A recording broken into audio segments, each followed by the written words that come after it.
কালিমায়ে তৈবা লা ইলাহা ইল্লাল্লাহু মুহাম্মাদুর রাসূলুল্লাহ। কালিমায়ে তৈবার অর্থ আল্লাহু তাআলা ব্যতীত ইবাদতের উপযুক্ত আর কোনো মাবুদ নাই।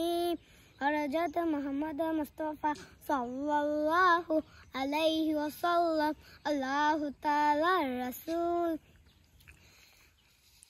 কালিমায়ে শাহাদাত আশহাদু আল্লা ইলাহা ইল্লাল্লাহু ওয়া আশহাদু আন্না মুহাম্মাদান আবদুহু ওয়া রাসূলুহু। কালিমায়ে শাহাদাতের অর্থ আমি সাক্ষ্য দিতেছি যে আল্লাহু তাআলা ব্যতীত ইবাদতের উপযুক্ত আর কোনো মাবুদ নাই।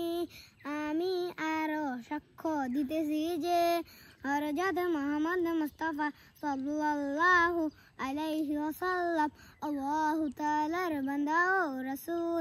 ঈমানে মুজমাল আমানতু বিল্লাহি কামা হুয়া বিআজমাইহি ওয়া সিফাতিহি আকাবিলতু জামিয়া আহকামিহি। ঈমানে মুজমালের অর্থ আমি ঈমান আনিলাম সর্ববিধ নাম ও গুণ বিশিষ্ট আল্লাহু তাআলার উপর এবং তাহার সমস্ত হুকুম মানিয়া লইলাম।